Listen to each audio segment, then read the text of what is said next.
Эта правдивая история произошла на территории Мекки более 100 лет назад. Я не знал про нее, пока не прочитал ее в изданиях саудовских газет. Когда я поехал на умру, я увидел одну газету с таким заголовком «Почему ты оставил свой свет позади себя?». Это было интересное название, которое привлекло мое внимание и побудило прочесть эту статью.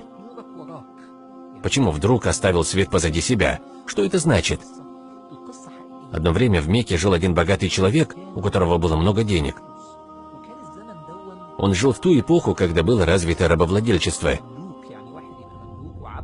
В то время считалось обычным иметь у себя раба или слугу. У этого богатого человека тоже был свой раб, который помогал ему во всех делах. Его хозяин был религиозным человеком. Когда по утрам звучал азан на утреннюю молитву, раб будил его и приносил ему воду для омовения.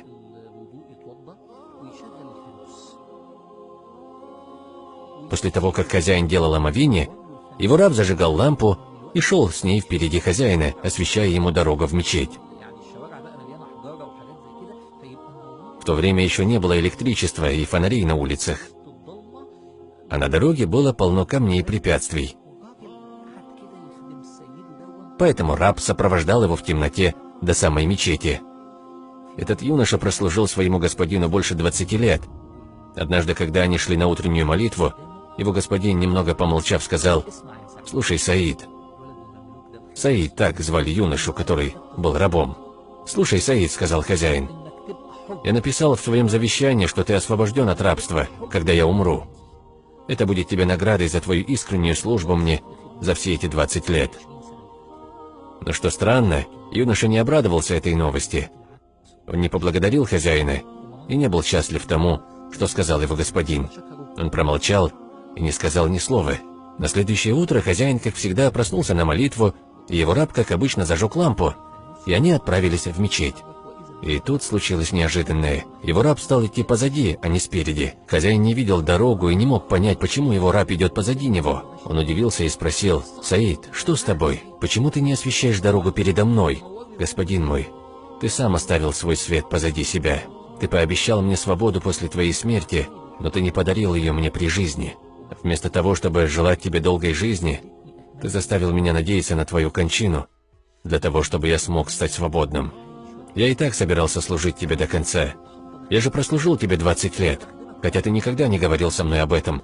Однако, когда ты сказал мне об этом, ты сам заставил меня желать твоей смерти». Эти слова потрясли хозяина, и он сказал рабу: «С этого момента ты свободен, Саид». Саид ответил: «А я с этого момента теперь твой покорный слуга. Что я хочу вам сказать? Есть много людей, которые оставляют свой свет позади себя. Они говорят: когда я стану старше, я это сделаю, или когда я умру, пусть раздадут мои деньги беднякам. Но почему бы вам не раздать их, пока вы живы? Многие люди говорят: я, иншаллах, сделаю в будущем что-то хорошее, я, иншаллах, сделаю это и то-то через 10 лет. Но почему вы не ставите свой свет впереди себя, а оставляете его позади на потом? Подумайте, почему вы оставляете его позади? Поместите его перед собой, и он станет освещать ваш путь. Почему мы никогда не думаем совершить что-нибудь хорошее прямо сейчас? Почему мы откладываем хорошие дела на потом, на несколько лет позже?